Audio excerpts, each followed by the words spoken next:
I'm wizened and hobble into decrepitude. I'm losing my hearing, meaning I get bored very easily. I want excitement. I don't want anybody to. I can assure you, I have never one time ever caught myself in the middle of any of his program. That is critical because it's entertainment, and you cannot be entertained when you're asleep. For those of you who might not know, Alex Jones has absolutely seized every delivery system there is. Terrestrial radio, podcasting, studio cams, YouTubes, Twitter, Facebook, nanotechnology. If he can figure out to communicate with bees, somehow he will do it. I don't know how he does it. He does something called a Google bomb. I'm sure you know what that is, right? Let me just say right now, I hope Alex Jones never uses his power for evil. That's all I got to say. Alex Jones will say, all right, I've got an article and I want everybody to go into your Google search engine and type the following. And within a picosecond, his article is #1 in the Google search. If Alex Jones were to say, everybody type in, Michael Harrison is responsible for typhus epidemics. Within a picosecond, the world and forever, Michael Harrison type it. Google then turns around and says, we got to do something about this. This is not working. YouTubes, he's mastered that. DVDs, documentaries, everything. There is simply, in terms of a delivery system, there is absolutely nothing to compare it with. Alexa voted him and constantly says he's the #1 alternative media outlet. And I love this term, alternative media, because very shortly, the quote, non-alternative will be alternative. Because this past week, talking about, I hate to say it, Mr. Weeder and others, did ABC break that story? No. Wall Street Journal? No. New York Times? No. Alternative media. Alexa shows him #1. Read the hits. Read the absolute quantifiable metrics of what this man does. It's just incredible. Another thing, too, as a trial lawyer, I love citation. Opinion is one thing. Tell me where you read this. Tell me where you get this article from. I cannot tell you the amount of times I've heard him say something, I think, no, that can't be. For example, he'll say something about George Bush, or this particular leader enjoys microwaving kittens in his spare time. And I'm thinking, now you've gone too far. You're making that up. He doesn't microwave kittens, and he doesn't drink their blood. And then he'll say, Paul, can we get a camera shot? And there it is. From, from like 9,000 sources, they microwave kittens. And what I keep saying to myself is, why am I not reading this? What am I reading? I'm telling you right now, listen to what this man does. Watch what he does just next week. Just go in, and it will astound you. Because if spoken word, which is what we do, is to survive in this world of YouTube and these ADD people with the attention span of a gnat who want to watch a duck playing a piano, who's just sit there with 25 zillion hits. Why, look at that. Is a duck playing? This is what we're up against. No, I'm serious. So without further ado, I am absolutely honored to introduce to you your guest speaker, who is a pioneer. Let me just say this, and I'm not kidding. In the pantheon of radio greats, from Rush to Stern, people, name it, and our forebears, Alex Jones will be there because what he's doing is redefining it. Ladies and gentlemen, Alex Jones.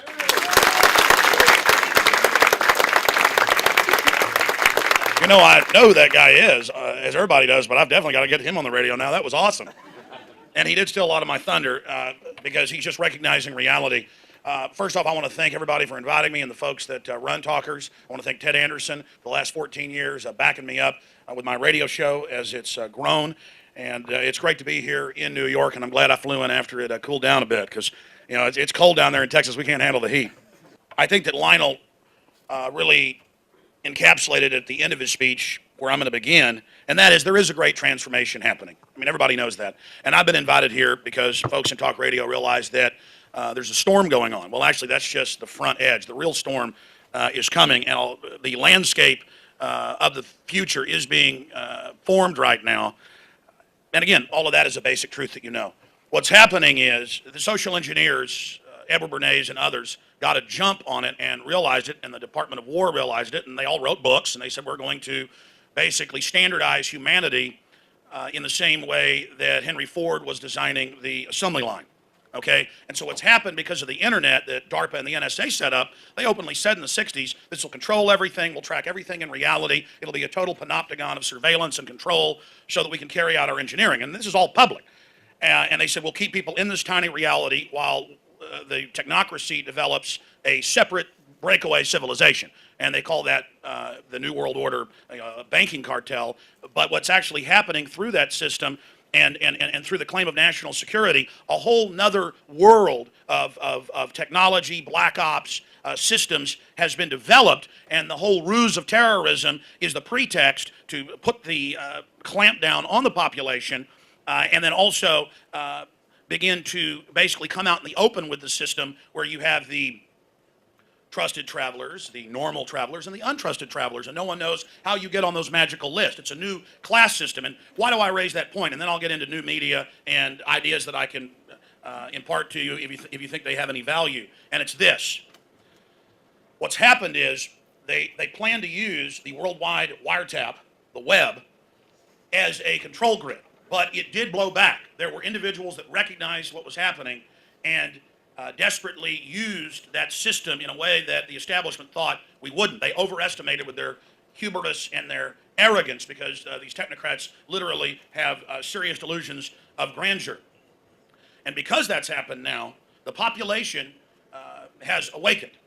Now, they haven't awakened to the full spectrum of what's happening, but they've awakened that there's more going on in the world than the top 3 or 4 stories every day. And they've awakened to that major changes are happening, and in their gut, they're searching, and in that searching and getting outside the box, to use the cliche, and then getting outside of that box and that box, and really reaching out to people and being real. That's how you connect with them.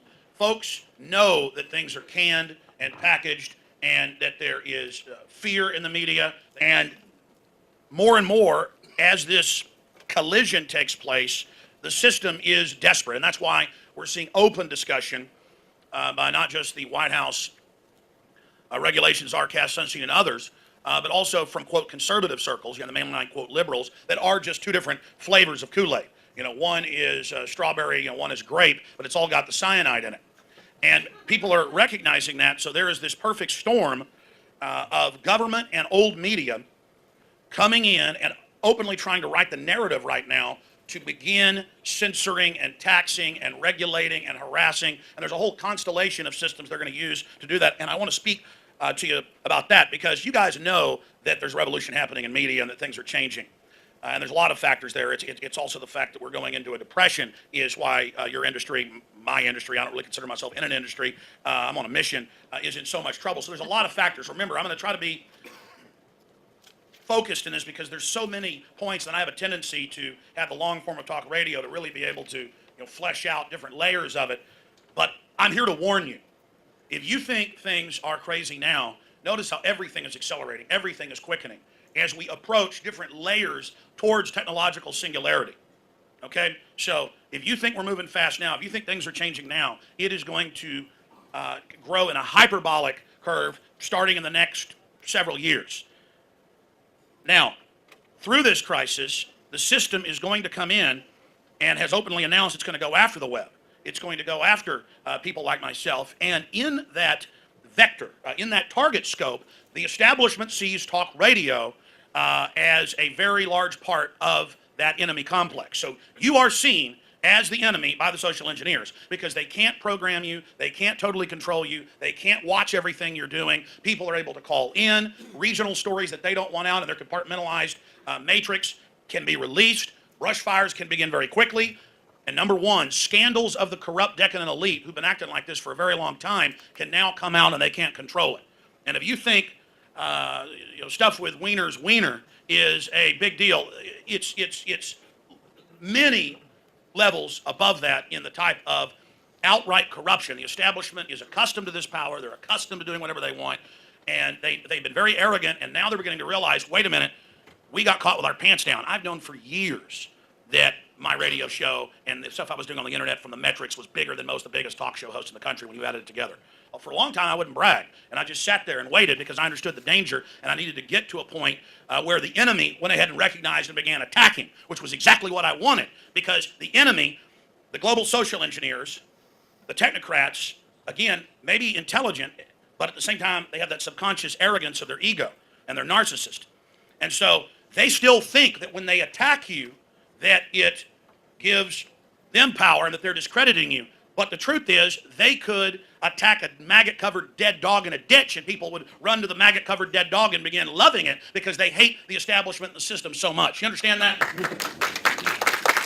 So the point is, the system's running out of bullets, and that's why they're openly now trying to introduce the idea of censorship.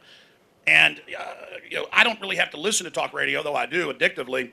About a month ago, I started getting emails, and my crew was like, listen to this clip, you listen to that clip, and they cue them up, and I'd hear them, and I heard different national talk shows, some of them on hundreds of stations, saying, I'm not going to go to talkers because Alex Jones is there.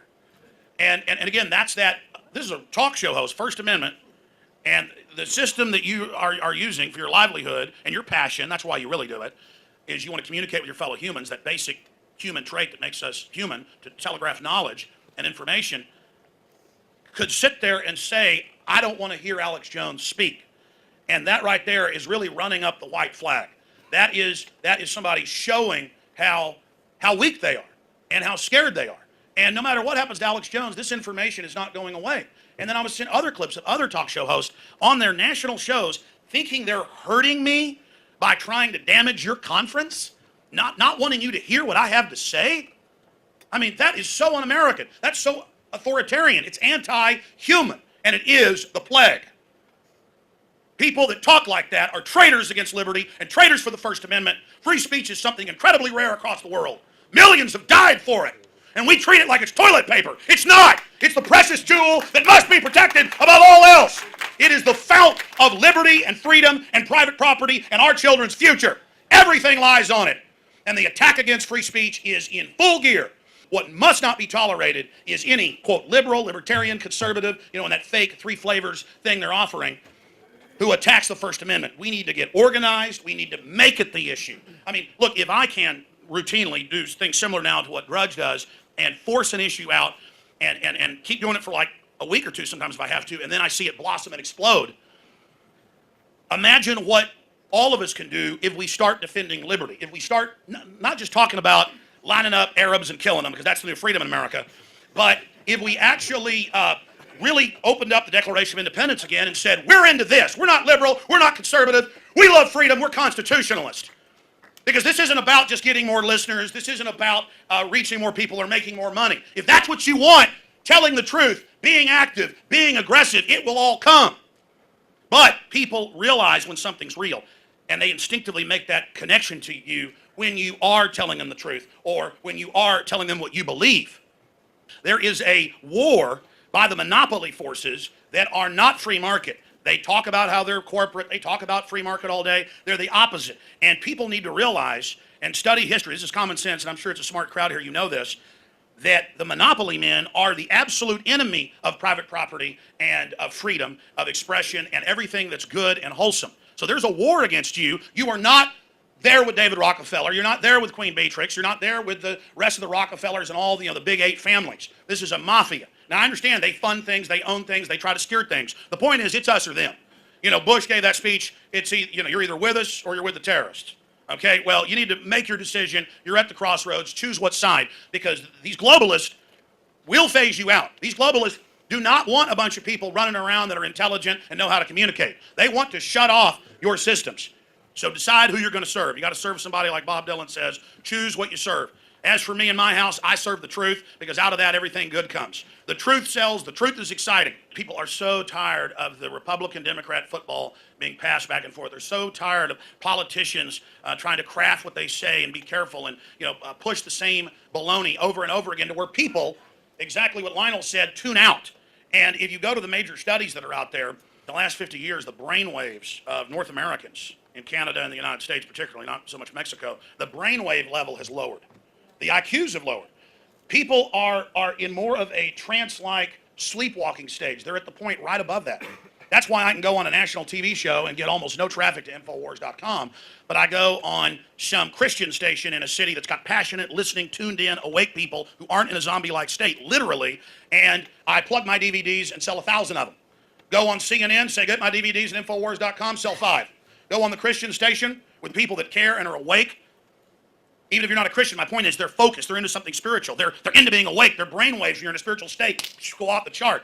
They're recognizing things. You go on some conservative station who can't even get phone calls, big station, like, wow, you talked about another issue we never talked about. The lines have been jammed. They were jammed for 2 days, after you were on. What happened? I talked about something different, or I looked at it from a different angle than what you've been doing. If I just sat up here and said red house, red house, red house for 10 hours, and then for 5 minutes you get up and walk out.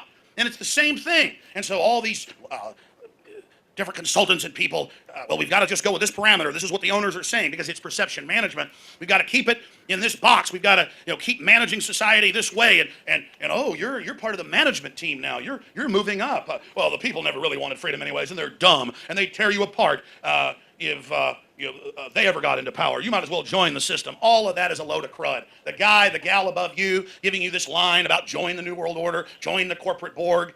They're expendable. They're being expended. This is a consolidation. This system wants to get rid of basically the wealth of this nation, the world, as a way to manage and control you. They are attacking you.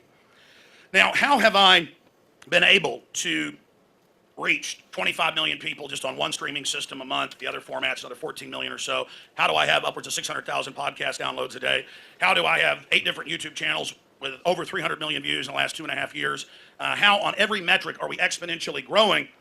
That's happening because so much of what I've said, there's a lot of ingredients going to this. So much of what I've said, people have now seen manifest and happen.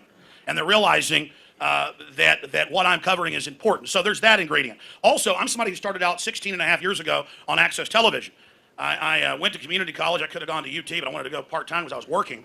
And they were teaching me antiquated stuff in the 2 semesters, so I just then tried to go intern at a radio station and saw that there was no future there, so I thought, well, there's Access Television, which again was an electronic soapbox. And then I was able, within less than 6 months, a local radio station came on, and the program director saw me on Access, said, you want a weekend show? And then 6 months later, you want a Sunday show, not just Saturday. You want to go on weeknights. And then things progressed from that point. But I was always hungry because I had passion to warn people about anti-gun legislation. I mean, I wanted to defend my Second Amendment and the North American Union movement to get rid of my country's sovereignty and movements to raise my taxes and all of this basic fundamental stuff. I didn't approach it as a Democrat or as a Republican or as a libertarian. I approach it as somebody that doesn't want to be a slave. I approach it as somebody who wants to be free. It's very elementary. What I've done is it's an elephant in the room. I'm not that smart. Most of you people here, I've listened to you. You're more eloquent than I am. You've got incredible wordsmiths. You know, you're smart. You know what's going on. All I'm doing is saying, there it is. I mean, this is not rocket science. And so I looked for every crack I could, every way, every system. I went on the air. I read the executive orders of Bill Clinton. I knew that the United Nations had already signed a deal for buffer zones around national parks, as they've done in third world countries, where they had taken under UNESCO the control of resources in the world. I went on air and said the UN is taking into receivership these buffer zones. You go, well, they're not mining it. Where's the money? They take it off limits. You understand? And so then that makes their investments next to it go up. You shut down the coal, clean coal in Utah. The only other place they got it's in China, and Bill Clinton's got a deal with them. He shuts that down in the UN agreement. Now they make $20 billion in the metric. See, it's all about planned artificial scarcity. But again, that's the problem. There's just too much data. There's too much information. It's all there. It's like trying to just walk to a mountain vista and stand there and say, well, I'm looking at a mountain and it's very beautiful. You've got to go see it for yourself. You've got to go see the detail. But my point getting into that is that's how I got into filmmaking, was because I went on air and said this, and I had the executive orders, I had the documents, I had the photos, and people didn't believe me. And they didn't have webcams then in 1996. That's why I was showing it on Access Television. And I said, well, instead of a newsletter, people don't believe this. I'll travel to these national parks. I'll show it myself. And I politely walk into the Grand Canyon. Hi, I'd like to, where's the UN plaque saying this has been set aside for the UN? We're going to arrest you. And all acting guilty and running around like chickens with their heads cut off. And so I said, okay, folks, I'm going to sell a VHS tape, for $10, and you'll fund me so I can get better cameras. I had a second-hand VHS camera that cost about $100. And then I went and edited Access TV on 1970s 3/4-inch decks, and I'd cut the audio on the reels and try to feed it through. And I wasn't trained in all of this, and I was up till 6 in the morning every day and not sleeping. That's how I wrecked my looks. From about 96, I was really good looking. From about 96 to 2000, before I finally got enough money and could hire employees, I was sleeping 3 hours a day. And I was doing it with coffee. And so I transformed into what I am today. So because I worked my way up in every media and every system trying to learn it, I mean, we would have had a lot more success up until now if I'd have obviously known all this 16 years ago. It's like I don't even know what I learned. I don't even know what I know. I just am able to do it and I have an instinct for things, and I know how to take a story, put a accurate headline out, but I want it to be read, but then I just know how to put the headline out so it'll have the biggest effect. And then I've got my crew, and I'm always trying to teach them exactly. I'm like, watch this. This is what I'm going to say about this. This is going to encapsulate what this really does. The system knows how to take something horrible and spin it like it's no big deal. We're going to take something that's hiding in plain view, put a new headline on it, have a 3-paragraph comment, put a blurb of that, point it out, and everybody goes, whoa. Whoa, they have just taken something and totally turned it around. So much of my show is also the interactiveness of it, where I'm putting out announcements for people to do searches. They go and they discover it for themselves, and I'm not lying to them. They find other things and send it to me. So there's that interaction there. I mean, there's so many things that tie into this. And I sit there and talk to my producers on air, tell them what I want. It's really behind the scenes. When I've got my reporters at Bilderberg right now, I get them on air, and I sit there and I direct them on air. I'm transparent. I'm transparent. I am out in the open. I tell you really what I think. And again, you guys know that. You understand that. Just remember that talk radio is old, but it is new. It's always new. It's on the fly. That's why it's loved so much, because even though you're covering something that's already in the news, you do give a different angle. You do have that passion. People are able to interact. All of this stuff you guys already know. Getting into the system, moving against free media, they're going to openly, and they have called for an FCC fairness doctrine over the internet, and they're going to do that by converting everything to wireless and then claiming they can regulate that spectrum, which you know that fight's going on now. They're also going to go from covertly engaged in propaganda placement to directly breaking in over your broadcast. And you're like, that'll never happen. They'll never pass socialist health care. They'll never bomb another country. This is what they plan. And your BlackBerry, your cell phone, everything is going to have the president popping in on it and government text alerts to fearmonger you. That's how the system is planning to do this, the emergency alert system, all of it. And they're going to basically terrorize talk radio, but also they're breaking talk radio right now. And then they're going to come in later with, oh, we'll stop breaking in except in really bad emergencies, but we'll start paying you for not just public service announcements, but government broadcast. So, and you're going to be there broke, needing it, and the manager's going to hate it. But, you know, now we're 6 hours a day government news because they're paying the bills. So you got that. They're openly all the white papers on that. They're going to try it. Okay? You notice everything this government does is what you've already heard about in Soviet Russia or Nazi Germany. You're like, we've seen that before. We've seen cameras and jackboots and black uniforms and checkpoints and people being frisked. And folks are calling me going, how did you know the TSA was going to be on the streets? Well, they told us 8.5 years ago. They had press conferences. It's on C-SPAN. How'd you know they were going to be at school proms? Because it's a national security force. This is it, folks. I mean, you're toe-to-toe with the real deal. The ruling class has committed crimes from here to Europa. I mean, billions and trillions of miles of crimes, okay? And they have got to set up a police state. They've got to shut down free speech. They've got to stage terror attacks. And they're going to do it.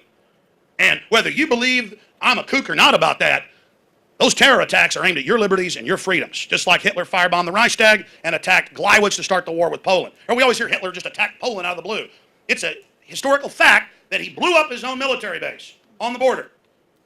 WikiLeaks 2 years ago released the Army Manual on how to stage terror attacks. That's something you ought to pull up. The government admits it's real, and they say, we are going to find who released that. We're going to arrest him. They're saying it's not Manning. Special Forces Army captains and above are taught how to conduct false flags. So grow up, people. Grow up. These people, these globalists don't care about you. They're going to eat your lunch. They're coming for you. So decide, is it your kids, your wife, your husband, your liberty, your freedom, or are you going to make believe and buy into the delusion that you're part of the power structure?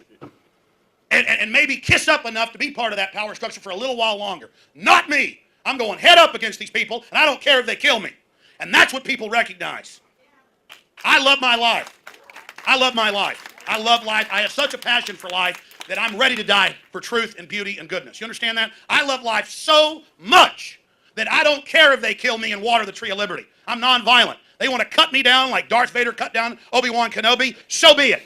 They want to try to assassinate my character. They want to try to destroy me that way. Good. Keep attacking. Nobody buys what they say. You got to decide, are you with the people or are you with the establishment? Are you with the folks that everybody hates or are you with the people? We're sold that being cynical is a armor, is powerful. We're sold being little corporate drones is how to get ahead in life. Well, America wasn't built by being cynical. America was built by liberty and passion for truth and adventurism and rugged individualism. That's what it was built by. And I am an American success story. I am nothing special. I'm somebody who got angry about folks coming after my liberty and coming after my freedom, and I decided to stand up and find ways to reach the people, to warn them about what's happening. And the fellow back here said, get to the point. The point is, tell the truth, you'll have listeners. The truth is, be passionate, you'll have listeners. It's not even so much the means and delivery systems. I mean, if you don't have employees who are passionate about updating your Facebook or putting out YouTube videos or getting the word out and engaging in full spectrum attacks through the media on the corrupt system, if you're not in an info war, you're not in the war. You're not in the real world. There is a war on for your mind, and at the end of the day, people will recognize truth. And it's just that simple. So if you tell the truth, your industry will survive. If you lie to yourselves about the attack on free speech, you will be phased out and eliminated. The old media system is a dying dinosaur, but you are seen as one of the only dinosaurs that they are not trying to save, but that they're trying to kill. So you need to realize, whether you believe it or not, you are not in the camp of the New World Order, and they want to get rid of you. So that's the important message here today, is it's not just how are you going to survive by reaching out to people and how are you going to thrive.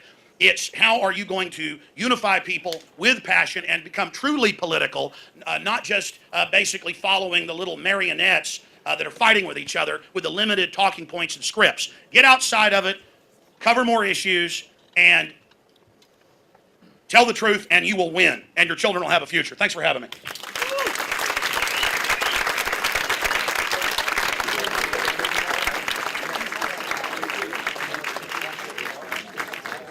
All right, ladies and gentlemen, thank you very much, Alex Jones. Ladies and gentlemen, we're going to begin the Talk Rumble. Briefly, if I can have all the Rumble participants take their place on the dais, that would be effective.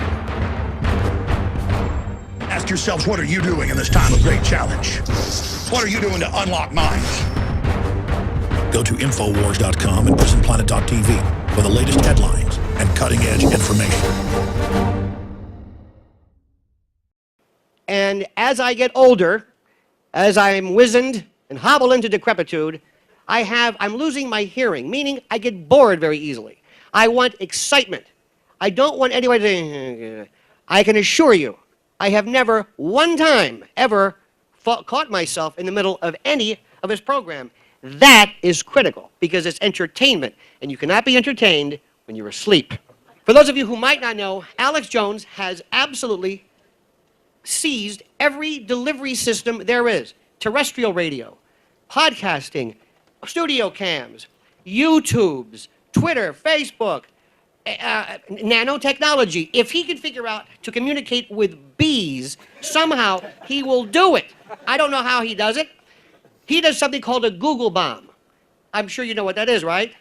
Let me just say right now, I hope Alex Jones never uses his power for evil. That's all I got to say. Alex Jones will say, all right, I've got an article and I want everybody to go into your Google search engine and type the following. And within a picosecond, his article is #1 in the Google search. If Alex Jones were to say, everybody type in, Michael Harrison is responsible for typhus epidemics. Within a picosecond, the world and forever, Michael Harrison typhus. Google then turns around and says, we got to do something about this. This is not working. YouTubes, he's mastered that. DVDs, documentaries, everything. There is simply, in terms of a delivery system, there is absolutely nothing to compare it with. Alexa voted him and constantly says he's the #1 alternative media outlet. And I love this term, alternative media, because very shortly, the quote, non-alternative will be alternative. Because this past week, talking about, I hate to say it, Mr. Weeder and others, did ABC break that story? No. Wall Street Journal? No. New York Times? No. Alternative media. Alexa shows him #1. Read the hits. Read the absolute quantifiable metrics of what this man does. It's just incredible. Another thing, too, as a trial lawyer, I love citation. Opinion is one thing. Tell me where you read this. Tell me where you get this article from. I cannot tell you the amount of times I've heard him say something, I think, no, that can't be. For example, he'll say something about George Bush, or this particular leader enjoys microwaving kittens in his spare time. And I'm thinking, now you've gone too far. You're making that up. He doesn't microwave kittens, and he doesn't drink their blood. And then he'll say, Paul, can we get a camera shot? And there it is. From like 9,000 sources, they microwave kittens. And what I keep saying to myself is, why am I not reading this? What am I reading? I'm telling you right now, Listen to what this man does. Watch what he does. Just next week, just go in, and it will astound you. Because if spoken word, which is what we do, is to survive in this world of YouTube and these ADD people with the attention span of a gnat who want to watch a duck playing a piano, who's just sit there with 25 zillion hits. Why, look at that. He's a duck playing. This is what we're up against. No, I'm serious. So without further ado, I am absolutely honored to introduce to you your guest speaker, who is a pioneer. Let me just say this, and I'm not kidding. In the pantheon of radio greats, from Rush to Stern, people, name it, and our forebears, Alex Jones will be there because what he's doing is redefining it. Ladies and gentlemen, Alex Jones.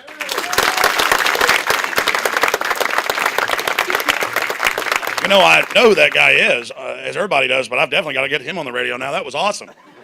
And he did steal a lot of my thunder because he's just recognizing reality. First off, I want to thank everybody for inviting me and the folks that